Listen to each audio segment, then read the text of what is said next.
कि article 13 and 31 A B C एक इतना इंपॉर्टेंट आर्टिकल है कि अगर ये समझ में आ गया तो पॉलिटी में आगे अगर मैं ये समझा पाया किसी भी तरीके से वन वे और अदर, तो ये समझ लो कि फिर फर्दर आपको पॉलिटी में कहीं ऐसी कोई चीज नहीं होगी जो मैं समझा ना पाऊं। ठीक, इंशाल्लाह हर चीज समझा दूंगा, क्योंकि ये अभी तक का सबसे टिपिकल और डिफिकल्ट सेगमेंट जो आज हम शुरू करने जा रहे हैं। आज का लेक्चर जो है बहुत इंपॉर्टेंट है, ध्यान से सुनिएगा। और मतलब बैकग्राउंड बताते हुए चलूंगा मैं। बैरेक्ट्स अपने साथ रखिएगा और स्लाइड्स में भी शेयर करते हुए पढ़ाऊंगा ऑनलाइन वालों को, और आप लोग मेरी स्लाइड खोल लीजिए, आर्टिकल 31 खोल लीजिए और पहले बातों को समझेंगे। Try to understand, will I will tell you the story as well. और जिन लोगों के पास बैरेक्ट होगा, यानी बैरेक्ट भी मैंने लिखा हुआ है, तो आप लोग भी उसको ध्यान देंगे थोड़ा सा। और लक्ष्मीकांत के अंदर कुछ बातें बैरेक्ट्स में हैं जो बैरेक्ट आपको खोल के भी देखना पड़ेगा मे बी। ठीक है, तो बैरेक्ट भी अपने पास हैंडी रखें। अभी फंडामेंटल राइट क्यों बनाया गया था कि हर इंसान को जो भी इंडिया में पैदा हुआ है या इंडिया का सिटीजन है वन वे और अदर, उसको कुछ स्पेशल राइट दिए जाए, कुछ अधिकार दिए जाए, कुछ जो जिसकी वजह से जिससे उसकी लाइफ स्मूथ और आसान हो सके इस कंट्री में। ठीक है, इसलिए फंडामेंटल राइट दिए गए थे। तो फंडामेंटल राइट जो है, ठीक है, सिटीजन को कन्फर करता है, एक टाइटल देता है। मतलब फंडामेंटल राइट एक टाइटल के बेसिस पर सिटीजन होने की बिना पर, या बहुत सारे फॉरेनर्स को भी है, लेकिन मेनली सिटीजन को ये सारे अधिकार हैं। ठीक, लेकिन अगर आप अपने फंडामेंटल राइट क्लेम करते हैं तो गवर्नमेंट मजबूर हो जाती है। गवर्नमेंट का नेगेशन है इसमें, हर जगह नेगेटिव राइट्स है। हर जगह गवर्नमेंट को आपके फंडामेंटल राइट की रिस्पेक्ट करनी पड़ेगी। और इसमें स्टेट को हमेशा रोका जाता है कि आप ये नहीं करेंगे, आप वो नहीं करेंगे, आप इक्वलिटी का ट्रीटमेंट करेंगे, आप एबोलिशन ये नहीं करेंगे। मतलब हर जगह रोका जा रहा है। Right to life and personal liberty को आप रोकेंगे, मतलब किसी के डिस्ट्रॉय नहीं करेंगे। अक्सर जगहों पे किसी के रिलीजन को डिस्टर्ब नहीं करेंगे, माइनॉरिटीज को क्या नाम है, को डिस्टर्ब नहीं करेंगे। वही सारा तो नेगेटिव राइट्स ज्यादा है। ठीक है, अच्छा गवर्नमेंट को कुछ काम करना होगा, बात समझिएगा। पहले अंग्रेजों के टाइम पर, समझ रहे हैं ना, आवाज आ रही है सबको? आजादी से पहले अंग्रेजों ने क्या किया था, जमींदारी सिस्टम इंट्रोड्यूस किया था। क्या किया था? जमींदारी। वो जमींदारी सिस्टम में वो लोग क्या करते थे कि जमींदारी में एक बंदे को जमींदार बना दिया, सारे जमीन का मालिक बना दिया, बाकी सब उसके टेनेंट्स है, किराएदार हैं, वो उसको रेंट देंगे, टैक्स देंगे, मतलब रेंट देंगे, और बाकी वो क्या करेगा, वो उनके ऊपर रूल करेगा। यानी राजा कौन, जो जमींदार है, खांसी जो जमींदार है, ठीक है, वो जमींदार जो है वो सारे लैंड का ऑनर माना जाएगा। ठीक, तो एक एक बंदे के पास 2-2, 4-4 हजार बीघे खेत, थोड़ा बहुत नहीं, 10-10 गांव का मालिक वो अकेला, एक आदमी, कोई जो राजा भी नहीं है। ठीक है ना, और कुछ लोगों के पास लैंडलेस लेबर है, उनके पास 1 बीघे जमीन नहीं। और आजादी हमने किस लिए ढूंढी थी? आजादी हम किस लिए चाहते थे? इसीलिए कि कुछ लोगों के पास इतना पैसा हो कि वो मतलब गिन ना सके, और कुछ लोग जो है वो भूखे मर जाए, इसलिए आजादी चाहिए थी। आजादी का क्या मतलब ये था? नहीं था ना? ठीक है ना, तो देश आजाद हो गया तो हमारा आजादी का इकोनॉमिक आजादी भी चाहिए थी हमें, कि कोई गरीब अमीर ज्यादा ना रहे। हमें पॉलिटिकल आजादी भी चाहिए थी कि मतलब राजा का बेटा ही सिर्फ राजा ना बने। हमें सोशल आजादी भी नहीं चाहिए थी कि कोई ऊंचा और नीचा ना हो। ठीक, नहीं तो किसी के पास घर ही ना हो रहने के लिए, कहीं पे भी कोई घर नहीं, और किसी के पास इतने घर हैं, बिल्डिंगे ही बिल्डिंगे हैं, किस बिना पर? क्योंकि अंग्रेजों के कानून ने उनको जमींदार बना दिया था। ठीक है, समझ रहे हो बात को? तो आज भी अगर वही सिस्टम लागू रहे, आज भी अगर वही सिस्टम लागू रहे कि कुछ लोगों के पास इतना हो, किसी के पास कुछ ना हो, तो इस आजादी का कोई मतलब रह गया? एक्सप्लॉयटेशन तो हो रहा है ना। ये आजादी से पहले तक जो कहानी थी वो हमने सोचा कि ये कंटिन्यू नहीं रहनी चाहिए। और आपको पता है आर्टिकल 19 के अंदर मैंने एक चीज बताई कि राइट टू प्रॉपर्टी भी था, कि आपको प्रॉपर्टी रखने का अधिकार था ना। उसको हटाना क्यों पड़ा? की वजह कि जैसे ही वो फंडामेंटल राइट अगर है, तो जैसे ही आपकी प्रॉपर्टी ली जाएगी कि 1000 बीघा खेत है, तो गवर्नमेंट क्या करेगी, गवर्नमेंट कहेगी यार सब तुम्हारा है, तो फिर हम लोग क्या करेंगे, तो गवर्नमेंट आपसे पहले ले लेगी सारा और फिर इक्वल डिस्ट्रीब्यूशन करेगी, जिसको हम पट्टा काटना कहते हैं, चकबंदी कहते हैं, या हम लैंड सीलिंग कहते हैं। गवर्नमेंट ले लेगी जमीन सबको कि भाई एक लिमिट लगा देगी कि 72 बीघे 75 बीघे कुछ भी, इससे ज्यादा एक इंडिविजुअल आदमी नहीं रख सकता अपने नाम पर। ठीक, ये मैक्सिमम कि सबको मिल जाए। आपसे 1000 बीघे था, आपसे 72 बीघे आपके नाम पे है, वो छोड़ दिया, बाकी सब ले लिया और उसको जो लैंडलेस लेबरर थे उनको दिया। आजादी का तो यही मतलब है कि नहीं। तो लैंड सीलिंग एक्ट वगैरह हुआ, तो जिसका 1000 बीघा था उसको राइट टू प्रॉपर्टी भी है, समझ रहे। अब जब राइट टू प्रॉपर्टी है तो क्या करेगा, वो तुरंत सुप्रीम कोर्ट चला जाएगा क्योंकि फंडामेंटल राइट है। अब वो सुप्रीम कोर्ट में केस बढ़ने लगे कि भाई मेरा गलत दिया है, मेरा गलत दिया है, मेरा था मेरा था मेरा था। ठीक है, सुप्रीम कोर्ट ने कहा ये तो बहुत गड़बड़ हो जाएगी ऐसे। अब सुप्रीम कोर्ट को कुछ करना पड़ेगा, या तो इसको फंडामेंटल राइट से हटाओ ताकि ये लोग सुप्रीम कोर्ट ना आए। तो पहला काम इन्होंने मतलब लैंड सीलिंग किया, उसके अलावा भी मैं बता रहा हूँ क्या किया। लेकिन अभी अब बात आ रही है शेड्यूल 9 इसी वजह से ऐड हुआ है। किस वजह से शेड्यूल 9 जो ऐड हुआ है, तो इसीलिए ऐड हुआ है कि उसके अंदर लैंड सीलिंग लॉज बना दिया जाए। और शेड्यूल 9 को इसलिए बनाया गया कि अगर आपने कोई कानून बनाकर, पार्लियामेंट ने कोई कानून बनाया, उसमें बोला भाई लैंड सीलिंग एक्ट के तहत आपकी जमीन छीनी जा रही है, और उसको शेड्यूल 9 में डाल दिया लैंड सीलिंग एक्ट को। जैसे Uttar Pradesh tenancy act, Bihar tenancy act, ऐसे कुछ नाम लाइक कराए कानून जिसमें लोगों की जमीनें छीनी जाएंगी जिनके पास बहुत जमीन है, और एक लिमिट लगाई जाएगी कि 72 बीघे से ज्यादा नहीं ले सकते। कौन से कानून के बेसिस पे छीनी गई, मान लो लैंड सीलिंग एक्ट हुई, उसको शेड्यूल 9 के अंदर लिख दिया इन्होंने। किसमें लिख दिया, कॉन्स्टिट्यूशन के अंदर 8 शेड्यूल थे पहले, 9वां शेड्यूल ऐड करके उसमें लिख दिया। अब एक कानून बना दिया, एक कानून बना दिया, अभी आप देखेंगे उसको, आर्टिकल 31B। कौन सा कानून, उसमें ये अभी मतलब आएगा, तो मैं पूरा सेगमेंट बता रहा हूं कि उन्होंने बना दिया कि अब आप इस कानून का, अगर आपसे गए सुप्रीम कोर्ट या कहीं कोर्ट में गए, आपने कहा भाई मेरी जमीन छीन ली गई है, मैं केस करना चाहता हूँ, बोलेंगे अच्छा ये बताओ कौन से कानून के तहत छीनी गई है, बिना कानून के तो छीन नहीं सकते। बोलेंगे लैंड सीलिंग एक्ट के तहत, तो बोला क्या वो 9 शेड्यूल में लिखा हुआ है, बोला हाँ, तो आप चैलेंज नहीं कर सकते कोर्ट।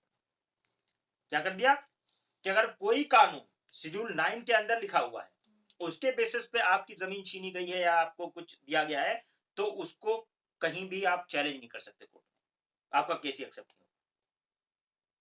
क्या किया उन्होंने, जो बार बार केस करने जा रहे थे प्रॉपर्टी के नाम पर, उनको बोला कौन से कानून के तहत किया, कुछ कानून के तहत किया, हाँ लैंड सीलिंग एक्ट के तहत किया। लैंड सीलिंग एक्ट शेड्यूल 9 में है, आप चैलेंज नहीं कर सकते, जाओ घर जाओ, केस नहीं लिया जाएगा, क्योंकि 72 बीघा तो छोड़ दिया होगा उन्होंने ना, बाकी जो लिया है तो आप लिटिगेशन नहीं कर सकते। शेड्यूल 9 को डालने का एक पर्पस था। क्लियर, गवर्नमेंट को बचा लिया, सेविंग क्लॉज क्यों कहते हैं, गवर्नमेंट को बचा लिया किससे, कि वो क्लेम ना कर सके राइट। समझ में आई, क्लियर, ये इतना क्लियर है। आप लोग बताओ ऑनलाइन वालों, क्लियर है।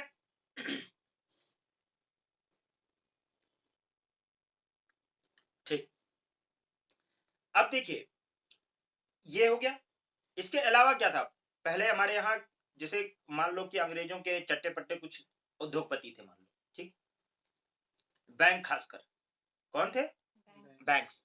मैंने बताया था आप लोगों को, पढ़ाते हो ज्योग्राफी आपने, इकोनॉमी आपने पढ़ी, imperial bank of India, bank of Madras, bank of Bombay और बैंक ऑफ कलकत्ता मिला के इंपीरियल बैंक ऑफ इंडिया 1921 में।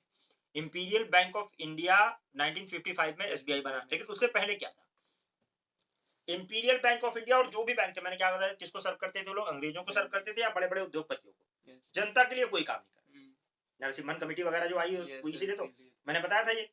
तो ये जब ऐसे और ऐसी बहुत सी कंपनीज थी जो जनता का पैसा होता था, जनता के लिए कोई काम नहीं, कुछ लोग बहुत अमीर हैं उनके लिए काम, बैंक है, इंश्योरेंस कंपनीज हैं, ये सब इसी तरह काम करते थे। प्राइवेट एंटिटीज उनको चलाती थी, जनता से पैसा लेते थे, अपने रिश्तेदारों को लोन देते थे और जनता भूखी मरे।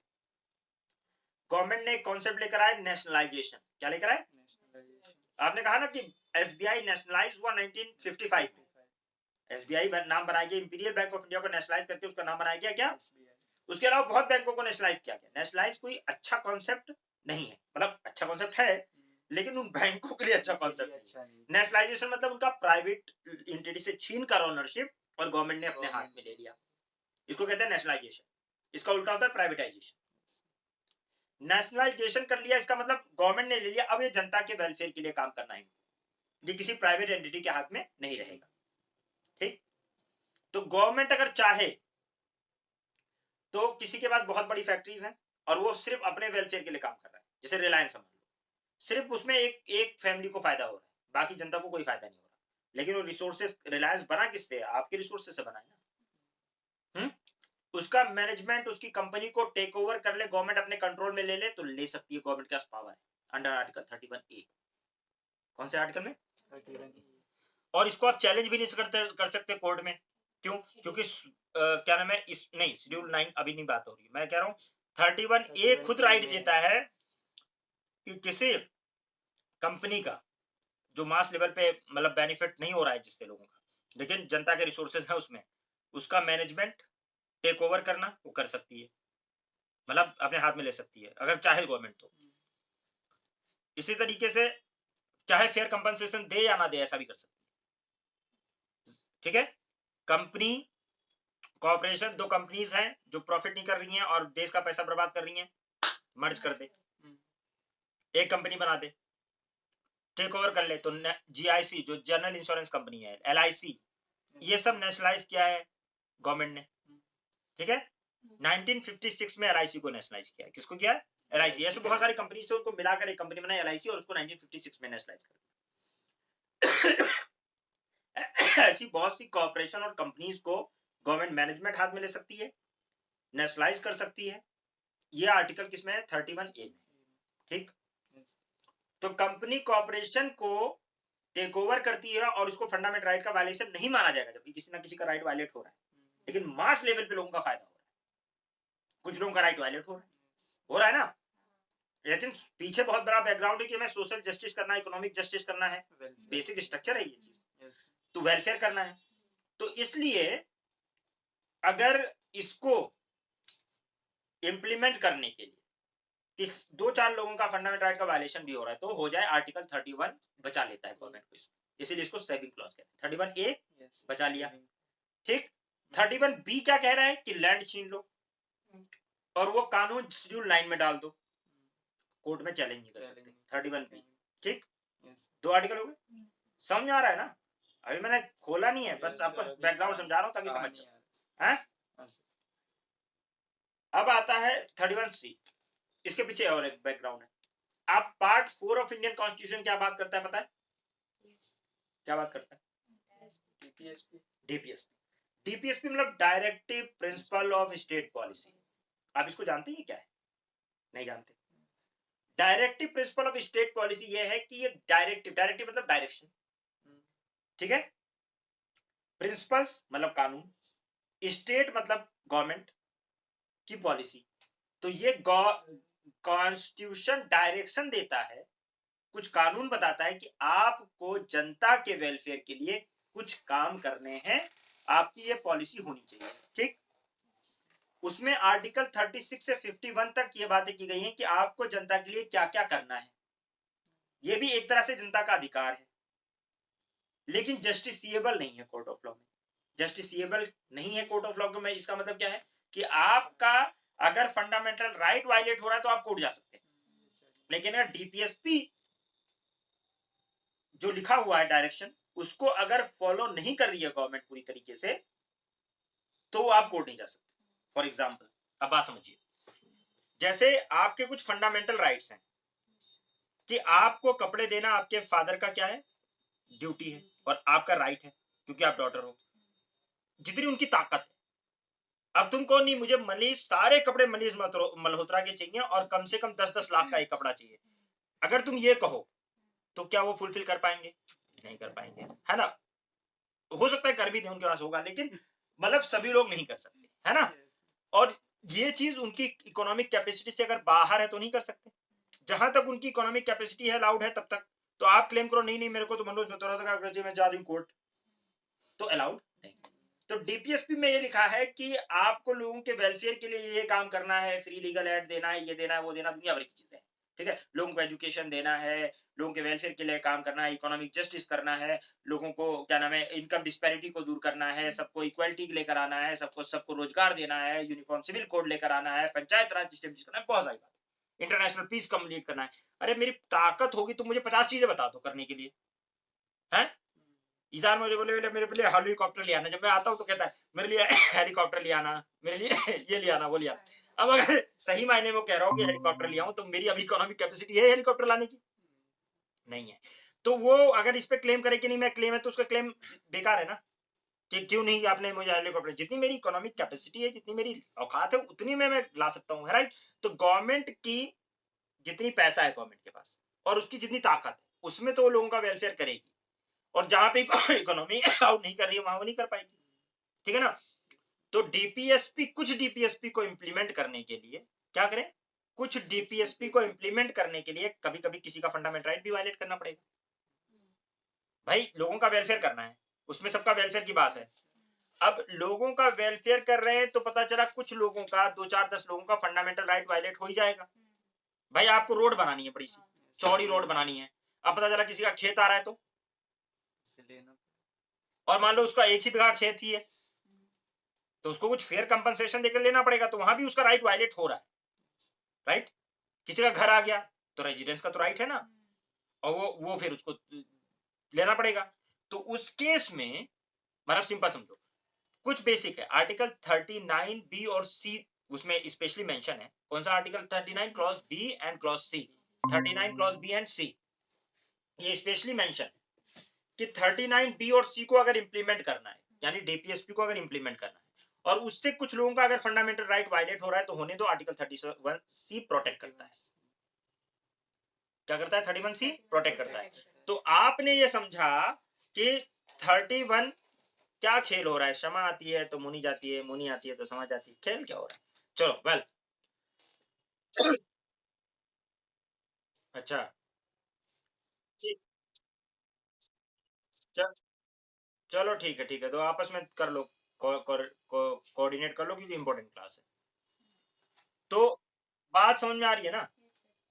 तो आर्टिकल 31 ए मैनेजमेंट, कंपनी वगैरह अगर आपकी छीननी है, अर्बन लेवल पे है आपकी कंपनी अपनी छीननी है तो छीन ले, आर्टिकल 31 ए बचा लेगा गवर्नमेंट को, ठीक? अगर किसी की जमीन छीननी है आर्टिकल 31 बी बचा लेगा, 31 ए कंपनी, 31 बी जमीन। और अगर डीपीएसपी मास लेवल पे लोगों का फायदा कर रहा है और उससे कुछ लोगों का फंडामेंटल राइट अगर वायलेट हो रहा है तो 31 सी बचा लेगा, यानी 31 C comes in then article 14 goes out. अगर 31 सी आया, जैसे कि ना समा आई तो मुनी, तो आर्टिकल 31 सी आया तो 14 गया, 14 मतलब आर्टिकल इक्वालिटी आप नहीं क्लेम कर सकते, तो यार तुम उनके वेलफेयर के लिए हमें क्यों मार रहे हो, हम भी तो इक्वल है। तो ना ना जी ना जी, आप अमीर हो, आप इक्वल नहीं हो, ठीक है? तो वहां पे 31 सी जहां आएगा वहां 14 चला जाएगा। तो ये 3 क्लॉजेस मैंने बताया आपको, पूरी बैकग्राउंड कहानी यही है। अब आपको बहुत अच्छे से स्लाइड देखोगे तो समझ में आएगा कि मैं क्या कह रहा था, ठीक? आर्टिकल 31 बी के अंदर शेड्यूल 9 से लिंक करोगे, ठीक है? और आर्टिकल 31 सी को 39 क्लॉज 39 बी और सी से लिंक करोगे, ठीक है? उसमें ये भी है, कोर्ट में एक कोई केस आया था कि क्या सारे डीपीएस को पी को इंप्लीमेंट करने के लिए, क्या सारे डीपीपीएसपी को इंप्लीमेंट करने के लिए हम क्या नाम है फंडामेंटल राइट का वायलेशन कर सकते हैं? तो बोला ना, सारे के लिए 39 बी और सी के लिए, बाकी अगर आप कर रहे हो तो अनकॉन्स्टिट्यूशनल, ठीक? ये सुप्रीम कोर्ट ने कहा। तो आई होप कि आपको आर्टिकल 31 ए बी सी को थोड़ा थोड़ा मोटा आइडिया हो गया। अब हम आर्टिकल देख लेते हैं, बस आपको बता दें। हाँ,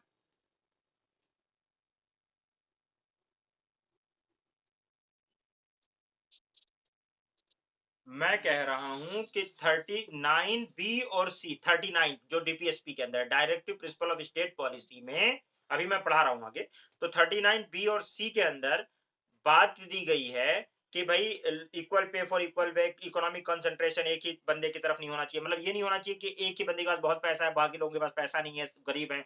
तो इस अगर लोगों को इक्वालिटी लेकर आनी है इकोनॉमिक, अगर उसके लिए गवर्नमेंट कोशिश कर रही है और उससे एक दो लोगों का फंडामेंटल राइट वायलेट हो रहा है तो हो जाए, आर्टिकल 31C उसको प्रोटेक्ट कर लेगा गवर्नमेंट को। इसीलिए इन तीनों क्लॉजेस को सेविंग क्लॉज कहते हैं, क्योंकि गवर्नमेंट को बचा लेते हैं इससे कि फंडामेंटल राइट का वायलेशन नहीं माना जाएगा। Getting? Article 31A saving 5 category of laws being challenged and invalidate on the ground of contravention of the fundamental right conferred by Article 14 equality before law, equal protection of law, and Article 19 protection of 6 rights, speech, assembly, association, वो सब याद है? They are related to the agriculture, reform, industry and commerce including the following, right? ये जो है article 14 और 19 का violation नहीं माना जाएगा अगर वो गवर्नमेंट क्या करती है, acquisition of the state related right by the state. अगर स्टेट मतलब कोई जमीन कोई है किसी का, ठीक है ना, उसको अगर गवर्नमेंट कब्जा कर लेती है, ले लेती है, ठीक है, एक्विजिशन कर लेती है, तो उसमें उसका वायलेशन नहीं माना जाएगा आर्टिकल 14 या 19 का। ठीक। दूसरा, मैनेजमेंट टेक ओवर कर लेती है property, taking over the management of the property of the state by the state. State किसी कंपनी की मैनेजमेंट ले लेती है, इंडस्ट्री की मैनेजमेंट ले लेती है, ठीक है, टेक ओवर कर लेती है। तो दो अमलगमेशन मतलब मिला देना, दो कॉर्पोरेशन को मिला देती है, दो कॉर्पोरेशन थे उनको मिला देती है, मिक्स करके काम करेगी। और extinguishment and modification of the right of director, share holder and corporation. अब क्या है, कोई डायरेक्टर, अब भाई कंपनी टेक ओवर करोगे तो डायरेक्टर होंगे उसके, कुछ उसके शेयर होल्डर्स होंगे, तो उनकी राइट को खत्म भी कर सकती है, एक्सटिंग्विशमेंट भी कर सकती है, मॉडिफाई भी कर सकती है। ये गवर्नमेंट के पास राइट है, ठीक है। उसके अलावा माइनिंग जो लीज है, जैसे अंग्रेजों ने मान लो 500 साल के लिए किसी को माइनिंग दे दी थी कि तुम 500 साल तक माइनिंग करोगे, तो उसको वो चाहे तो हटा सकती है, कोई नहीं 500 साल, ठीक है चलो हटो, अब हमारा राज है, ठीक है ना।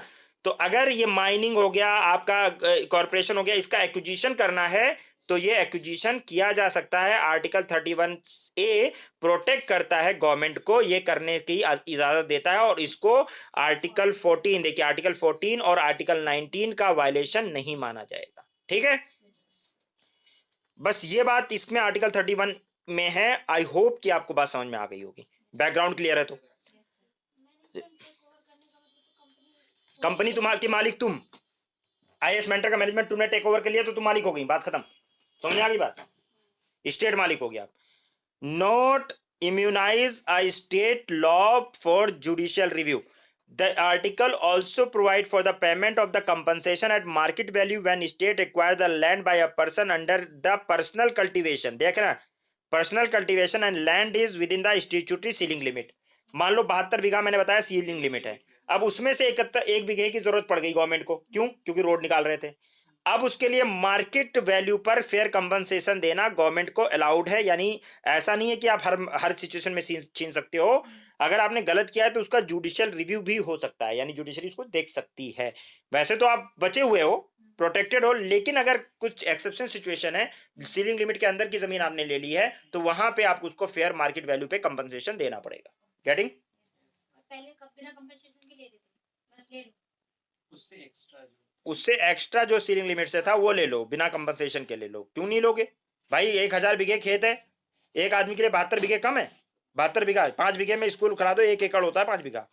इंटर कॉलेज की मान्यता मिल जाएगी 5 बीघे पे, पता है आपको? 1000 बीघे, गांव यानी सारा गांव ही तुम्हारा है, मालिक हो तुम सारे गांव के। तो जमीन तुम्हारे बाप की है? अल्लाह पाक से पट्टा लिखवा लेकर आए थे? नहीं, मतलब भगवान से, अल्लाह पाक से आप पट्टा लिखवा लेकर आए थे कि भैया मेरे बाप का है, उसमें रजिस्ट्री करवा लेके आए थे कि सारी जमीन मेरी है। कब्जा किया है ना आपने, और इस जमीन पे हर किसी की का राइट है। अल्लाह ने सबको पैदा किया है, सबका अधिकार है। तुमने कब्जा कर लिया तो तुम्हारा हो गया, और आज तुम्हारी उस पे आ रहा है तो तुम कह रहे चोरी कर रहा है मेरे हक पे। और तुमने क्या किया था? तुमने भी तो कब्जा ही किया था। बात करते हो यार, ठीक है। आर्टिकल 31B देखें। 31A समझ में आ गया? पहले मुझे बताओ, किसी का कोई मतलब आप बहुत बड़ा बिजनेस खड़ा कर दो तो ये मत सोचो वो सेफ है। कभी गवर्नमेंट ऐसी आ गई ना और उसको लगा कि तुम सिर्फ अपना अपना कमा रहे हो। अभी मान लो कोई मेरी गवर्नमेंट आ गई, रिलायंस वाले हैं, तो मैं तो वो टेक ओवर कर लूंगा किस जनता का वेलफेयर करो, ठीक है ना। अडानी को टेक ओवर कर लूंगा, कमा ले जितना करना है सब नेशनलाइज कर दूंगा, सारा अडानी ग्रुप इंडियन रेलवे हो जाएगी फिर। लेकिन मेरी गवर्नमेंट आएगी नहीं, ठीक है। क्लियर है ना? 31B देखिए, 31B, validation of the certain acts and regulation, article 31B, saves the act regulation include in the 7th schedule. क्या बोला? 9 शेड्यूल बोला था। आर्टिकल 9 शेड्यूल के अंदर जो कानून है, क्या बताया मैंने? 9 शेड्यूल के अंदर एक्ट्स एंड लॉज बताया था, याद करो। 9 शेड्यूल के अंदर जो कानून है, उन कानून को प्रोटेक्ट करता है आर्टिकल 31B। ठीक, बात समझ में आ गई? कहने का मतलब यह है कि आप एक काम करिए, बैरेक्ट खोलिए और उसमें खोलिए आर्टिकल 19 क्या है, वो शेड्यूल 9 खोलिए जरा, थोड़ा सा उसके नाम हम पढ़ लीजिए क्या क्या लिखा हुआ उसमें। शेड्यूल 9, बैरेक्ट खोल के शेड्यूल 9 खोलिए जरा। शेड्यूल 9 क्या लिखा हुआ है? हाँ, और क्या लिखा है? नाम लिखो ना, एक दो, legal land revenue, land ceiling act, Bihar tenancy act, ये एक्ट वैक्ट, लैंड रिफॉर्म एक्ट, यही सब तो लिखा है। तो ये बॉम्बे रिफॉर्म एक्ट, बिहार, गुजरात, यही सब लिखा होगा। ठीक है, रख दो, बस हो गया, खत्म। तो ये सारे कानून, ठीक है, अगर इनके बिहार में बिहार के बेसिस पर, बॉम्बे में बॉम्बे के बेसिस पर, गुजरात में गुजरात के, यूपी में यूपी के बेसिस पर, अगर ये सारे कानून के बेसिस पर आपकी जमीन छीनी गई है, जो कि शेड्यूल 9 के अंदर लिखा हुआ है, तो आप कोर्ट जाओगे तो आपको बोलेगा भाई एक बात बताओ, क्या आपका शेड्यूल 9 में है वो कानून जिससे आपको छीना गया? बोलेगा हाँ, तो निकल यहां से, निकल भाग, तमीज कहीं का, कोर्ट आ गया। और जाके जाके 31B पढ़ क्या, ठीक है, फंडामेंटल राइट पढ़ेंगे नहीं, पहुंच जाएंगे कोर्ट। चलो ठीक है। आईआर कोहिलो केस एक बहुत इंपॉर्टेंट केस है, 2007 का। सुप्रीम कोर्ट कहता है कि there could not be blanket immunity from judicial review, ठीक है, review of law included in schedule 9। यहां पे इन्होंने ब्लैंकेट इम्यूनिटी नहीं दी है कि आंख बंद करके बस आप शेड्यूल 9 में डाल दो तो फिर चैलेंज नहीं हो सकता। हम जुडिशियल रिव्यू कर सकते हैं कि आपने शेड्यूल 9 में ये लॉ डाला है तो सही डाला है, गलत डाला है, क्योंकि इंदिरा गांधी ने खेल खेल लिया था इस पे। इंदिरा गांधी ने प्रधानमंत्री इलेक्शन का लॉ बनाकर और इस शेड्यूल 9 में डाल दिया था, ताकि आप उसको भी चैलेंज नहीं कर सकते। जैसे प्रधानमंत्री को कैसे इलेक्ट किया जाएगा, सेलेक्ट कैसे किया जाएगा, उसका एक कानून बनाया और उठा के उसमें डाल दिया शेड्यूल 9 में, क्योंकि शेड्यूल 9 को 31B की इम्यूनिटी है। तो इसका मतलब यह है कि आप उसको चैलेंज नहीं कर सकते आप कोर्ट में। तो कोर्ट ने कहा यह गलत लॉ है, इसका पर्पस डिफीट हो रहा है, इसको डाला गया है ताकि इलीगल मतलब बार बार लिटिगेशन ना बढ़े और लोगों के वेलफेयर के लिए। और ये आप डिक्टेटरशिप दिखा रही हैं कि आपका इलेक्शन को कोई चैलेंज नहीं कर सकता, तो ये गलत है, आपने गलत डाला है। तो इसमें आईआर कोहिलो में इन्होंने कहा कि सुप्रीम कोर्ट ने कहा है कि देखिए भाई, ब्लैंकेट इम्यूनिटी नहीं है। ब्लैंकेट इम्यूनिटी का मतलब एकदम ऐसा नहीं कि आंख बंद करके उसको भरोसा किया जाएगा। कोर्ट ने बोला है कि जुडिशियल रिव्यू जो है वो बेसिक स्ट्रक्चर है, बेसिक फीचर है कॉन्स्टिट्यूशन का। क्या है? और आपको पता है कि कुछ भी करके आप जुडिशियल बेसिक फीचर को छीन नहीं सकते। तो बेसिक स्ट्रक्चर कॉन्स्टिट्यूशन का जो है वो शेड्यूल 9 में भी नहीं छीन सकता। तो कहने का मतलब जो कानून शेड्यूल 9 के अंदर डाला गया है 24 अप्रैल 1973 के बाद, ठीक है ना, केशवानंदा भारती के बाद, याद है, उसको चैलेंज नहीं किया जाएगा। उसको चैलेंज किया जा सकता है और उससे पहले जो है उसको चैलेंज नहीं किया जाएगा। ठीक, तो दे वायलेट द फंडामेंटल। अब यहां पे देखो साफ साफ लिख दिया, ये वाला पैरा पढ़ लो। It is said that the law place under schedule 9 after April 1973 are open to challenge in the court of the violation of fundamental right guaranteed under article 14, 15, 19, 21। ठीक है, दिख रहा है? यानी केशवानंदा भारती के बाद क्योंकि बेसिक स्ट्रक्चर वाला कॉन्सेप्ट आ गया, तो ये देखा जाएगा कि क्या कहीं बेसिक स्ट्रक्चर का वायलेशन तो नहीं कर रहा है, तो उसको चैलेंज किया जा सकता है। लेकिन जो केशवानंदा भारती से पहले लॉज डाल दिए गए उनको नहीं टच किया जाएगा। ठीक है, वो ठीक है, उनको इम्यूनिटी है, उनको चैलेंज नहीं किया जाएगा अगर आपने पहले डाल दिया है। ठीक है, क्लियर, आसान है। तो केशवानंदा भारती लैंडमार्क जजमेंट था जिसके अंदर देखो केशवानंदा भारती कहां कहां आता है। तो उसने बोल दिया कि केशवानंदा भारती के बाद जितने भी केसेस शेड्यूल 9 में डाले गए हैं, जितने भी कानून, उसको आप चैलेंज कर सकते हो कि सही डाला गया या नहीं डाला गया, कहीं बेसिक स्ट्रक्चर का वायलेशन आर्टिकल 14, 15, 19 और 21 का वायलेशन तो नहीं कर रहा है, और कर रहा है तो उसको हटाया जाएगा वहां से। और अगर एक बार डाल दिया गया, जुडिशियल रिव्यू भी हो गया, फिर आप चैलेंज नहीं कर सकते कोर्ट। ठीक है, बात समझ में आ गई? ऑनलाइन वालों,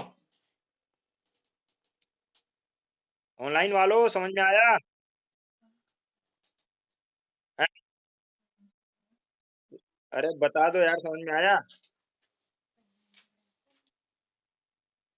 कंफ्यूजन है क्या? कंफ्यूजन है बताओ।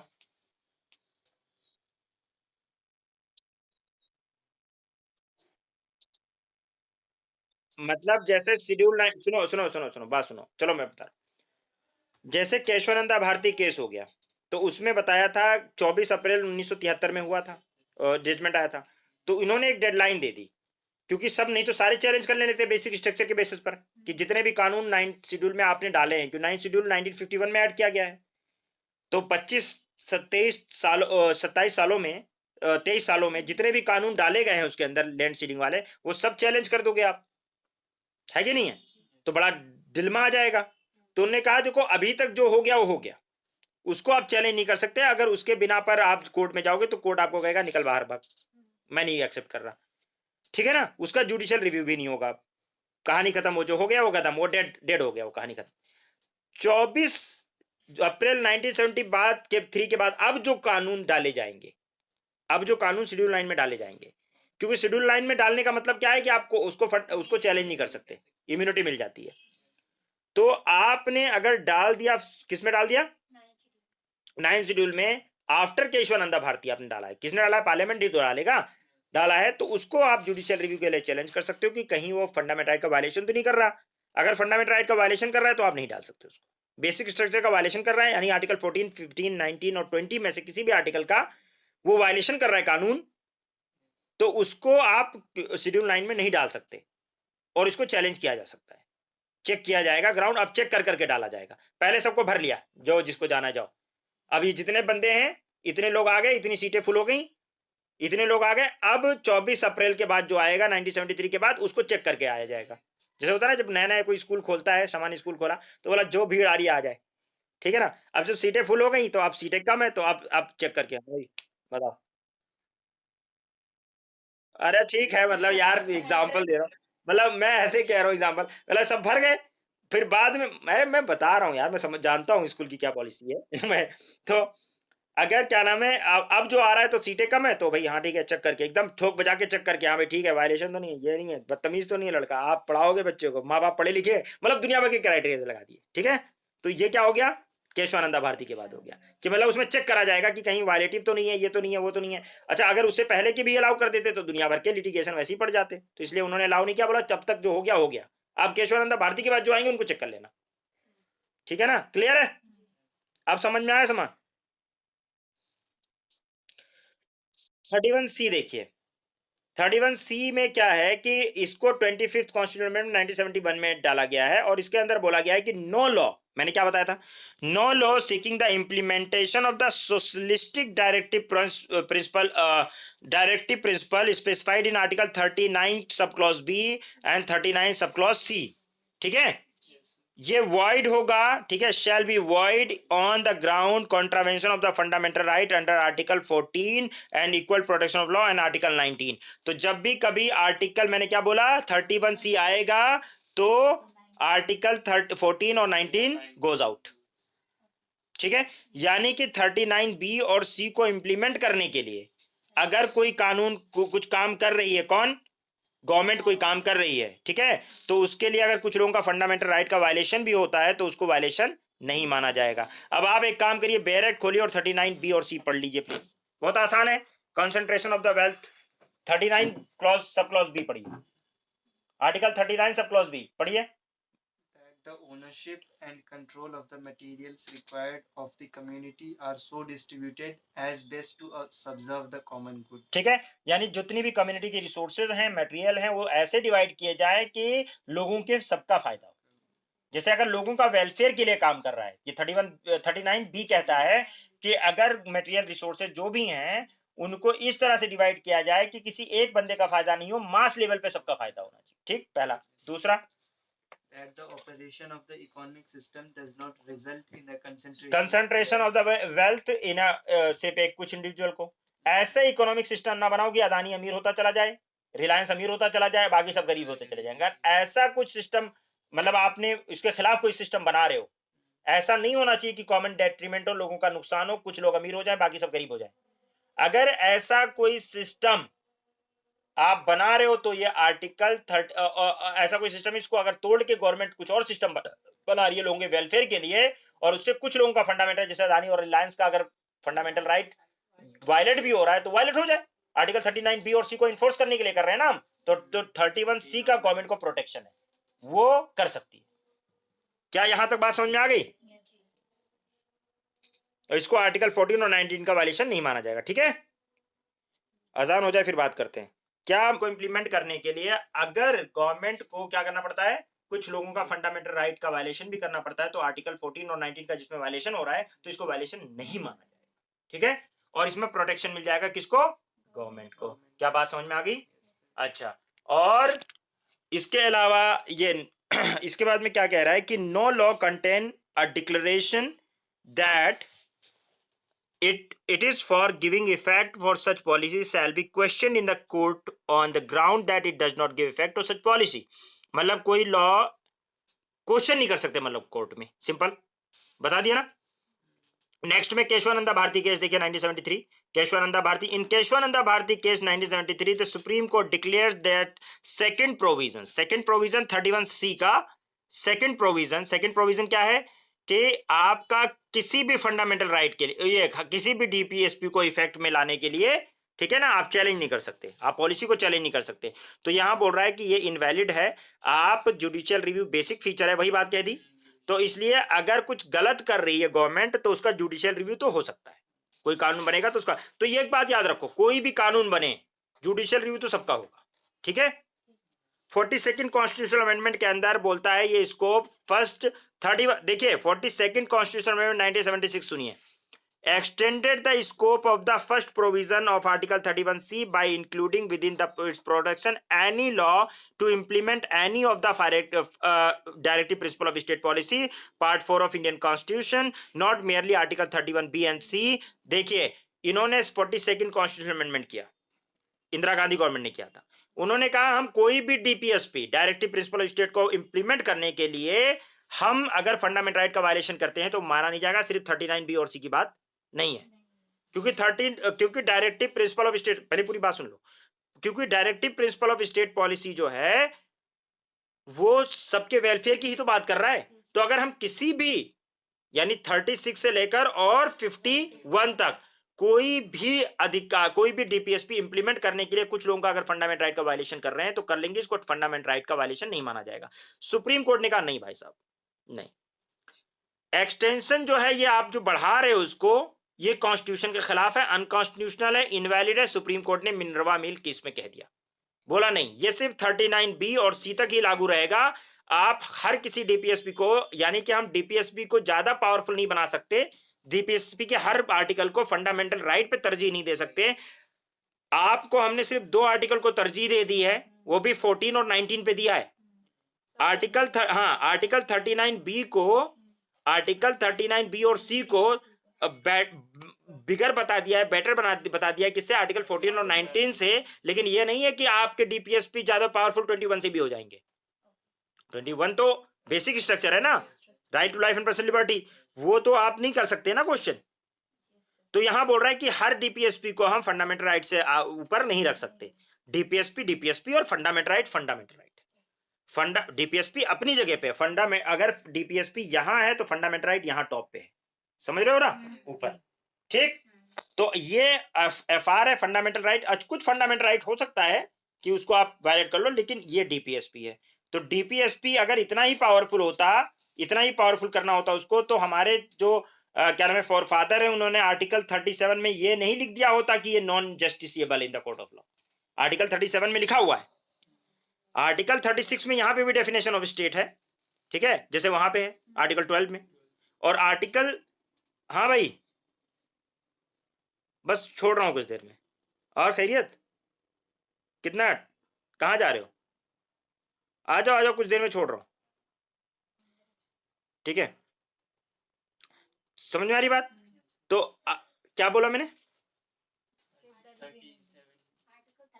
हाँ 37(6) में डेफिनेशन ऑफ स्टेट है, वही डेफिनेशन जो आर्टिकल 12 में है। वो कह रहा है कि भैया वही डेफिनेशन जो 12 में वही ले लो, हमें जो कुछ नहीं करना है। 36 नहीं बता दी, ठीक। 37 कहता है कि भैया लेकिन डीपीएसपी है, पावरफुल है, लेकिन आप जस्टिसिएबल नहीं है, you can not go to the court of law. एक दूसरा ये कहता है लेकिन जब लॉ बनाओ और जब पॉलिसी बनाओ तो इन बातों का ध्यान रखना, डीपीएसपी का क्या रखना, ध्यान रखना। और भी कोई है क्या हलीम? अच्छा ठीक है, बात आ गई समझ में। तो ये आर्टिकल यानी डीपीएसपी, अभी आगे चैप्टर डीपीएसपी आ रहा है, और डीपीएसपी फंडामेंटल राइट के बाद सबसे इंपॉर्टेंट पार्ट है। क्योंकि यूपीएससी प्रियम्बल, फंडामेंटल राइट और डीपीएसपी एंड ड्यूटीज, इस पे कोई ना कोई क्वेश्चन जरूर पूछता है, प्री में भी मेंस में भी। You will get a question, definitely you will get a question from these topics. So इसके बाद हम डीपीएसपी की बात करेंगे। दो हम कोर्ट नहीं जा सकते, लेकिन लॉ मेकिंग में और इसमें यूपीएससी प्री का क्वेश्चन है ये कि whether we can not go to the court, ये किसके बारे में कहा गया है कि हम कोर्ट नहीं जा सकते, लेकिन हाँ, लेकिन लॉ मेकिंग में और पॉलिसी मेकिंग में ये इंपॉर्टेंट है, DPSP, directive principle of state policy. I hope यह फंडामेंटल राइट आपको क्लियर हो गया है। आर्टिकल 31 ए, बी एंड सी मैंने बता दिया आपको। 31 ए क्या है, बी क्या है और सी क्या है, मैंने बताया कि 31 A, B, C saving clauses हैं। 31 ए कंपनी वगैरह का अगर मैनेजमेंट टेक ओवर करता है, गवर्नमेंट नेशनलाइज करता है, तो उसके, ठीक है ना, वहां से गवर्नमेंट को बचाता है, सेव करता है, सेविंग क्लॉज है। आर्टिकल 31 बी जो है, अगर लैंड एक्विजिशन करता है और शेड्यूल 9 में डालता है, इसमें शेड्यूल 9 इंपॉर्टेंट है, ठीक है, तो उसको वायलेटिव नहीं माना जाएगा, वहां पे प्रोटेक्ट करेगा। और 31 सी अगर डीपीएसपी का आर्टिकल 39 बी और सी को इंप्लीमेंट करने के लिए किसी का फंडामेंटल राइट का वायलेशन है, तो वो भी फंडामेंटल राइट का वायलेशन नहीं माना जाएगा। इन तीन ग्राउंड पर आपको आर्टिकल 31 ए, बी और सी गवर्नमेंट को प्रोटेक्ट करते हैं, सेव करते हैं, बचाते हैं, इसलिए इसको सेविंग क्लॉज कहते हैं। और ये बाद में ऐड किए गए 31 ए, बी और सी, याद हो गया? मतलब नहीं, बस अब इतना याद रखो कि 31 ए, बी, सी क्या बात करते हैं। 31 ए, बी, सी क्या बात करते हैं? 31 ए मैनेजमेंट ऑफ टेक ओवर कर लिया, वायलेशन माना जाएगा। जमीन छीन ली, 31 बी शेड्यूल 9 में डाल दिया, नहीं माना जाएगा वायलेशन। 31 बी जमीन छीन ली, नहीं 31 भी जमीन अरे भाई लैंड एक्विजिशन कर लिया, जमीन छीन ली, वही तो है। के पास ज्यादा है तो उसे एक लेकर और उसको शेड्यूल 9 में डाल दिया। सुनो सुनो सुनो, प्रॉपर्टी मैनेजमेंट सब कुछ 31 ए में है। 31 बी के अंदर ये लैंड वाले अक्सर लॉज हैं जो कि शेड्यूल 9 में डाले गए हैं। तो 31 B is related to the schedule 9, right? Schedule 9 में डाल दिया तो पूछा नहीं जाएगा, उसमें ज्यादातर लैंड सीलिंग एक्ट ही है, ठीक है, ओके। और 31 सी अगर डीपीएसपी आर्टिकल 39 बी और सी को इंप्लीमेंट करना है तो 31 सी उसको प्रोटेक्ट कर लेगा अगर किसी का फंडामेंटल राइट वायलेट हो रहा है, ठीक है, क्लियर? इसको इंप्लीमेंट करने के लिए अगर राजधानी अंबानी से छीन लिया जाए और बोला जाए 39 बी और सी को इंप्लीमेंट कर रहे हैं तो छीन लो, फंडामेंटल राइट का वायलेशन नहीं माना, सबके वेलफेयर की बात है, क्योंकि कंसंट्रेशन ऑफ द वेल्थ में बोला है 39 बी और सी में कि एक डायरेक्शन में नहीं होना चाहिए, सबके वेलफेयर के लिए होना चाहिए। और ऐसा नहीं होना चाहिए कि एक अमीर बहुत अमीर हो जाए और एक गरीब हो जाए, 39 सी, ठीक है। मुझे लगता है कि आप लोगों को समझ में आ गया होगा। आपको ऑनलाइन वालों समझ में आया?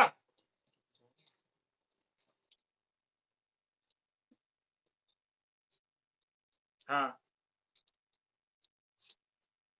अभी आगे पढ़ा रहा हूँ, डीपीएसपी ही पढ़ाऊंगा, मतलब अब अगला जो चैप्टर आएगा उसमें। लेकिन हाँ, डीपीएसपी के लिए सुप्रीम कोर्ट नहीं जा सकते, सुप्रीम कोर्ट क्या किसी कोर्ट नहीं जा सकते, उसको सिर्फ आप कहीं भी नहीं जा सकते, कहीं भी जस्टिसिएबल ही नहीं है कोर्ट ऑफ लॉ में,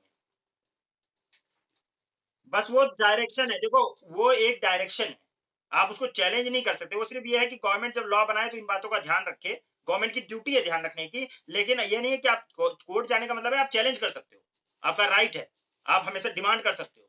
कोर्ट नहीं जाने का मतलब यह है कि ठीक है उसको करना है तो करे, ना करना हो तो ना, अगर उसके पास पैसे नहीं है तो नहीं करेगा।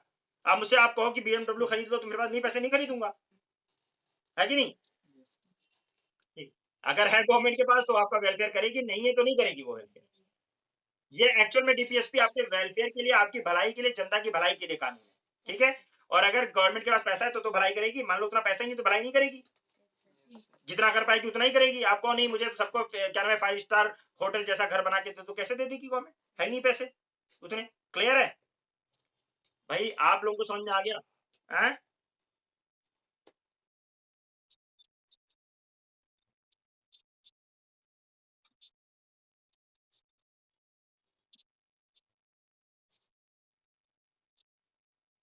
कोई भी कानून अगर शेड्यूल 9 में डाल गया, डीपीएसपी पे मत जाना अभी, अभी ये कहना कोई भी कानून जो डीपी हाँ शेड्यूल 9 के अंदर डाल दिया गया है तो उसको चैलेंज करके आप सुप्रीम कोर्ट नहीं कहीं भी नहीं जा सकते, किसी कोर्ट में नहीं जा सकते, ठीक है। अगर डाल दिया गया है तो, पार्लियामेंट ने डाल दिया है तो, लेकिन पार्लियामेंट डालने से पहले सुप्रीम कोर्ट चेक करता है कि डाला है तो सही डाला है कि गलत डाला है, किसी का वायलेशन तो नहीं हो रहा ज्यादा, मतलब बेसिक स्ट्रक्चर वगैरह का वायलेशन तो नहीं हो रहा, आर्टिकल 14, 15, 19, 21 का वायलेशन तो नहीं हो रहा, ये चेक करता है सुप्रीम कोर्ट केशवानंद भारती के बाद। पहले नहीं करता था, पहले डाल दिया ठीक है, क्लियर है? मतलब इम्यूनिटी दी है तो किसी को तो सही दी है या गलत दी है, चेक करता है और आपको समझ में आएगा, क्योंकि आगे डीपीएसपी से क्योंकि रिलेटेड है और डीपीएसपी अभी आपने पढ़ा नहीं है। पार्ट 4 ऑफ इंडियन कॉन्स्टिट्यूशन आगे हम पढ़ेंगे। DPSP directive principle of state policy, article 36 से 51, ठीक है। जैसे आप लोगों को मैंने आर्टिकल 35 तक सारा याद करा दिया है, उसी तरीके से आपको मैं जो है क्या याद करा दूंगा, 36 से 51 भी याद करा दूंगा, तो आपको 1 से लेकर 51 तक भी याद हो जाएगा। बहुत आसान है, कोई टफ नहीं है, ठीक है, बहुत आसान है। लेकिन कल से इंशाल्लाह हम डीपीएसपी की बात करेंगे। आप मुझे बताइए, फंडामेंटल राइट हमने जो पढ़ाया, क्या आपको उसमें कोई डाउट लग रहा है या आपको मजे से समझ में आया? बहुत अच्छा है। आया?